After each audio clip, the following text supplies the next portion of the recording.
এই এনসিপি আওয়ামী লীগের ভিতরে ঢুকে এই দেশের ভিতরে প্রতিটা জায়গায় তারেক রহমান দেশে আসতে পারে। আর ওরা অনেক জায়গায় ওরা ওই বম বা ইন্ডিয়া ওরা প্রস্তুত আছে, যে কোনো জায়গায় যায় ওরা এরকম হামলা চালায়। এনসিপির সন্ত্রাসীরা অতর্কিত হামলা চালায়। এ সময় আমরা প্রতিরোধ করতে গেলে এরা বিভিন্ন ককটেল এবং কি হাত বোমা বিস্ফোরণ করে। এতে আমাদের বিভিন্ন সহযোদ্ধারা আহত হয়েছে। বম মারার পর আমরা কিছু লোক আমার যারা আছে তাদের রাস্তায় শুয়ে পড়ার পর তাদেরকে হাসপাতাল নেওয়া হয়। আর আমার প্যান্ট ফুটা হইয়া এই জায়গায় আমি গুরুতর আহত। ওরা এখন ওই জায়গায় আছে, ওরা বারে বারে বম মারতেছে। আর এই নির্বাচনকে ওরা বানচাল করার জন্য তারেক রহমান দেশে না আসতে পারে, এই জন্য ওরা এই ষড়যন্ত্র সৃষ্টি করতেছে দেশের ভিতরে। ওরা জানি চাই যে তারেক রহমান দেশে না আসতে পারে, দেশের ভিতরে একটা অযোগ সৃষ্টি করতে চাইতেছে। এই এনসিপি আওয়ামী লীগের ভিতরে ঢুকে এই দেশের ভিতরে প্রতিটা জায়গায় তারেক রহমান দেশে আসতে পারে। আর ওরা অনেক জায়গায় ওরা ওই বম বা ইন্ডিয়া ওরা প্রস্তুত আছে, যে কোনো জায়গায় যায় ওরা এরকম হামলা চালায়। ওরা হলো মানে বিএনপির উপর চালাইতেছে হামলাগুলি, বেশিরভাগ চালাইতেছে বিএনপি নেতার উপরে।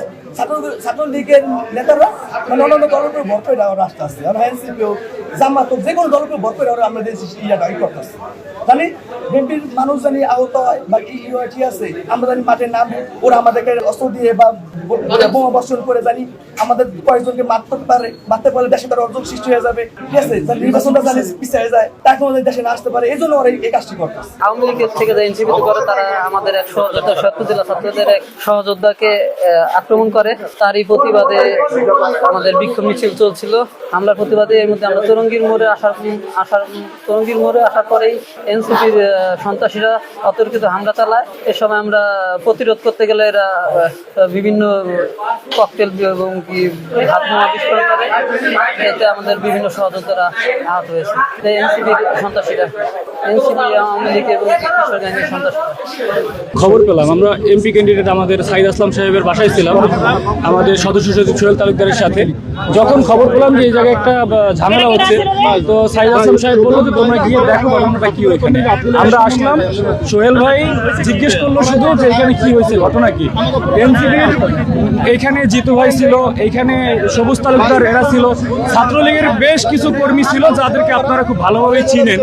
জাস্ট শুধু এতটুকু জিজ্ঞেস করা যে ঘটনাটা কি হয়েছে ভাইয়া তোমরা বলো, তোদের কাছে কি বলবো, তোরা ছাত্রদল, এতটুকু বলা আর ঘুষি এলো পাথারে ঘুষি। আমার সদস্য সচিবের গায়ে ঘুষি আমি লাগতে দেই না, আমার গায়ে এসে লাগছে। এই যে আমার চোখ লাল করে ফেলছে, আমার মাথায় ঘুষি দিছে, ঘাড়ে ঘুষি দিছে। এই যে এনসিপির নেতা কর্মীরা আসলে এইখানে তারাও যোদ্ধা, আমরাও যোদ্ধা। আমরা শুধু এতটুকুই চাই, জোলাই যোদ্ধা আমরা শুধু এতটুকুই চাই যে এরকম একটা ঘটনা তারা ছাত্রলীগ নিয়ে কেন করলো। যদি শুধু তারা এসে মারতো, গায়ে হাত দিত, কষ্ট লাগতো না।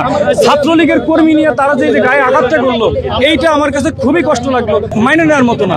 আমরা এটা একটা বিচার চাই। এটা অত্যন্ত দুঃখজনক ঘটনা, ঠিক আছে, এটা আমরা দেখবো, এটা তীব্র নিন্দা ও প্রতিবাদ জানাই। এটা আমাদের যেহেতু জুলাই গণঅভ্যুত্থানে একসাথে আমরা কাঁধে কাঁধ মিলিয়ে আমরা স্বৈরাচারের বিরুদ্ধে আমরা আন্দোলন করছি, কিন্তু তারা যে ছাত্র প্লে আমাদের রাজনৈতিক সহযোগিতা ছাত্ররা ভাই বোনেরা যে আঘাত করছে, আমরা কোনো সময় প্রত্যাশা করি না। এটা সুষ্ঠু চার হওয়া উচিত। মূল ঘটনা হলো যে আজকে ওই হাদি হত্যার প্রতিবাদে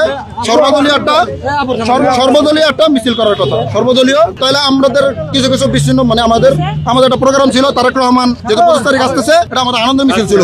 তো ওই জায়গা থেকে আমরা এই জায়গায় অ্যাটেন্ড করবো। তাহলে আমরা আসলাম ভাই আমাদের কি বলে একের ধানেশ্বর কান্ডারি, তার বাসায় গেছি, তার থেকে অনুমতি নিয়ে আমরা আসতেছিলাম।